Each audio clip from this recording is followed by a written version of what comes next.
Assassination Classroom Season 2, Episode 11. They really did, or he really did, but will it be enough for Daddy's love? Probably not.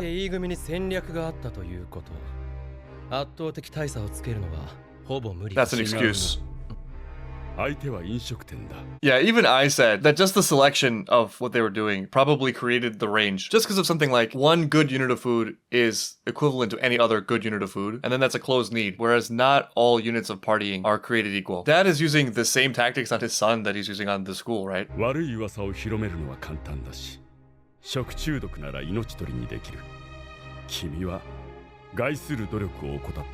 That's something to be ashamed of.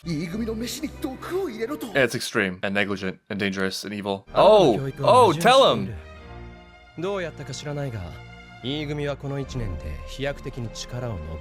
Is that not your failure?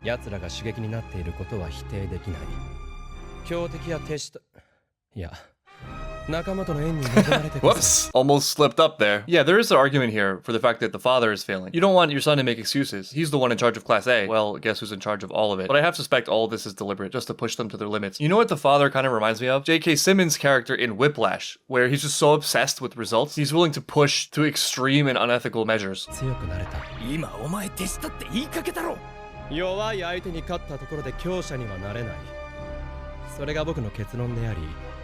This is big, it's bold. Me? I gotta leave? Oh. That is scary. It's trying to undermine the one thing he has that's working well. Maybe this is a psychological game. Stay cool, stay cool. Oh, he turned them against him. Or he murdered them.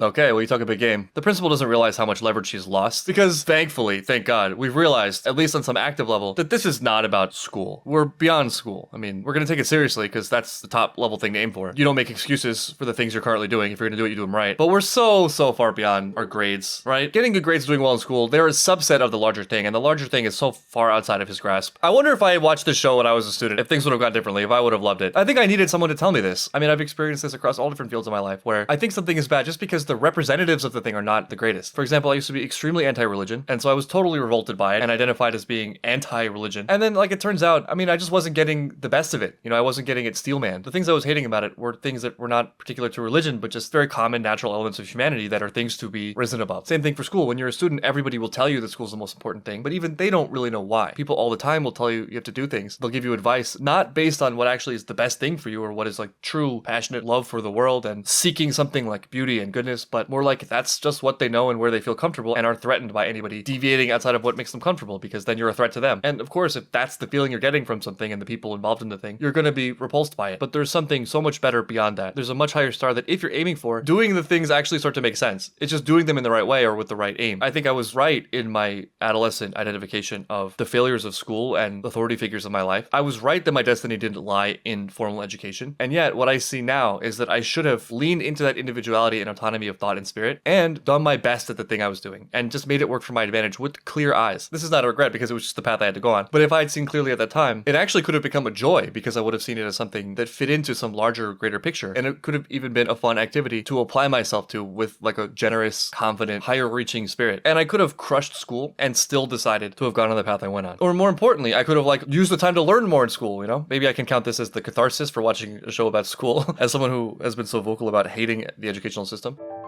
End of term. Second period. End of term time. What? I'm sorry, man.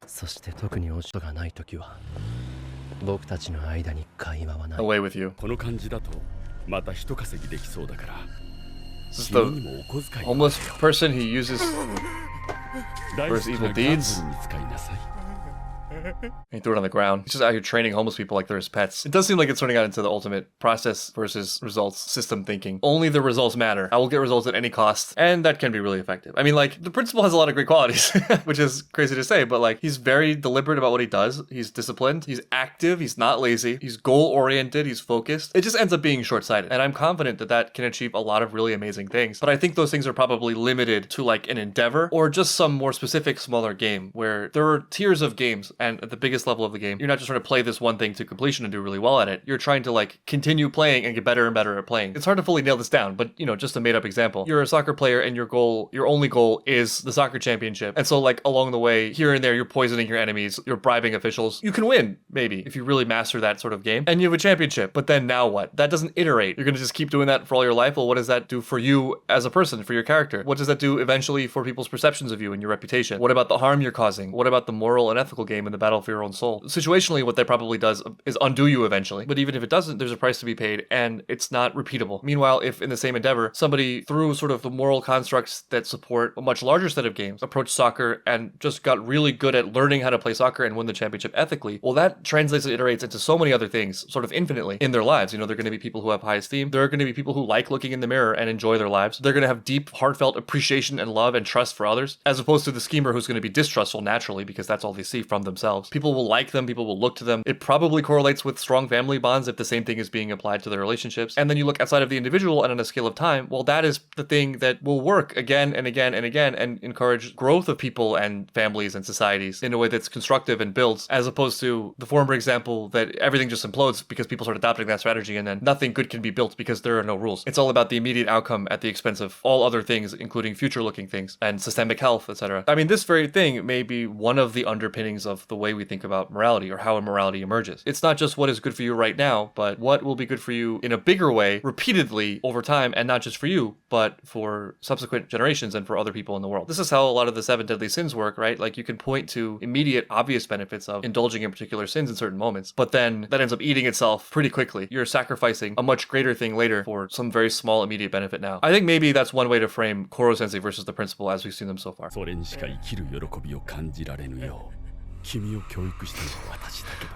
the principal's credit though, it does seem like he enjoys his life. He's having a good time right now. Is that all? What is that? 100 million?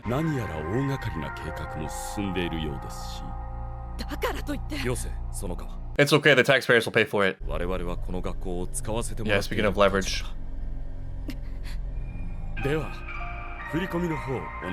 Tax free. Why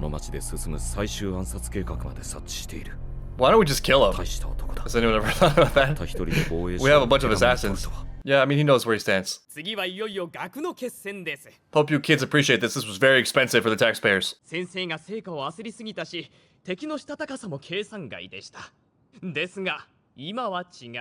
interesting.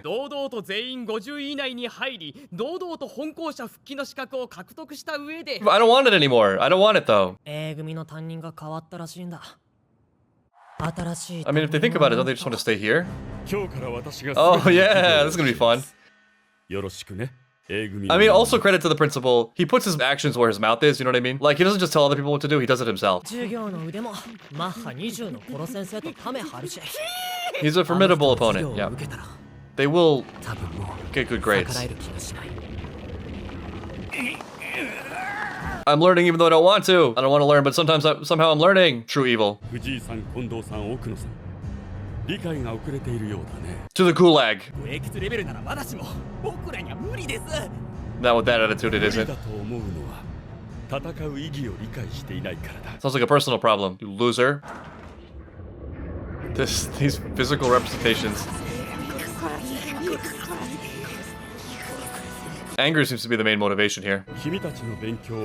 Anger, kind of an understatement though. Imagine this being your star, like just crushing other people. I mean, you know, it is powerful. This is for humanity, of course. Wow, you're an outcast now. You're a distraction. Yeah, this is deliberate. But there is a major difference between them. たった一つの学園の教育に専念してる。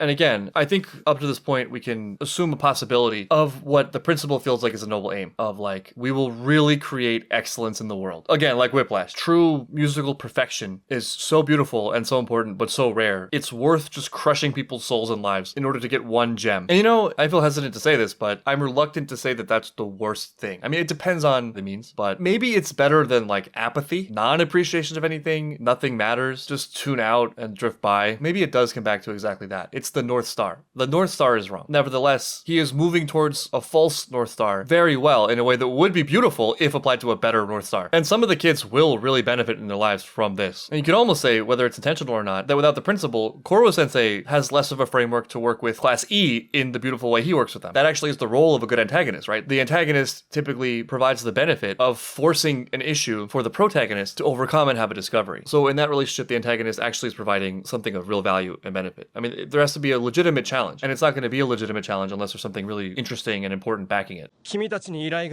Oh, interesting. He's gone too far this time. Oh, he actually took... That's my idea, yeah. Okay. Right, it's that kind of assassination. We were ready to go physically, but okay.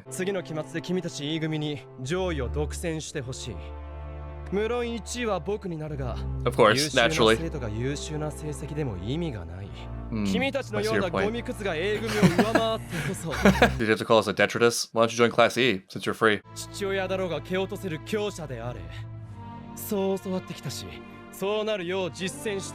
And so his father becomes more proud than ever. Isn't this sort of a win-win for the principal? Master chess move, master stroke.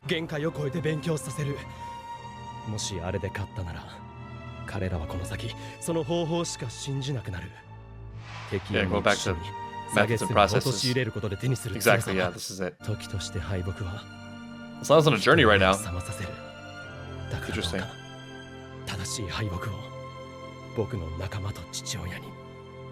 There's, I mean, really cool emotional stakes to this. Oh, yeah, this is real. He cares about this a lot. Yeah, his character is being revealed. No, now's not the time for ridicule. Ridicule. It had to be karma.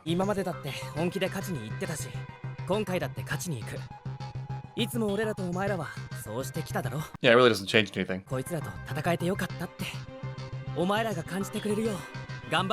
I mean, I think that sort of nails it. He's kind of getting to it, right? We're going to do it no matter what. It's not really about this. I mean, we are taking it seriously, and yeah, it would be great, but we're already there because this is a natural extension of something bigger that we have going on. And so it's just obvious that we would do our best. What's cool about Asano's emotional plea is that it works way beyond the situation in school. Let's say you identify some evil, or to be less dramatic, something that you think this is not a practice that is good in the long term. This is narrow-sighted. It loses focus on what's important, and I fear the risks of this if this succeeds. And you decide you're going to try to counter it without falling victim to the traps that you can identify. There's a lot of pressure to that because you better win, because since it's so easy to be oriented in this way where, you know, you judge the path based on the results of the immediate things you're looking at, if you're not paying attention to the bigger picture, the more those harmful practices lead to the results people desire, the more they're reinforced, and the more incentive there is for onlookers who are sort of on the fence about like, is this the right thing to do, will be lured in by the promise of returns. Here's a very mundane example, but same sort of pattern is in some places I've been rushing for seats in the subway to the extent where like you knock over children and stuff. People know it's better not to push people. But if people, let's say, are rushing into the subway train and knocking over children and then getting seats and sitting comfortably and smugly and facing no repercussions for that, then onlookers are sort of like, I know this is wrong, but I kind of do want a seat. They will gradually start to move towards negative behavior in order to get a seat, to the point where like, not only do you have no chance of getting a seat, even if you're determined to not fight for a seat, you're going to get knocked into and pushed in other people's battle for seats. And it's like, how did we get here? Well, it probably wasn't all at once. It probably started with a small minority of people that identified a very short-term strategy that allowed them a desired benefit, and then they were allowed to win enough that it caught on. And then you could take that model and apply it to just any number of things. There's a slippage in behavior that way.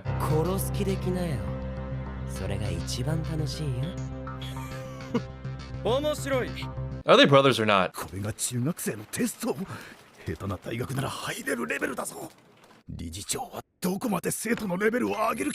the level of a mediocre college, apparently. Will he though? Will he? He's bribing homeless people.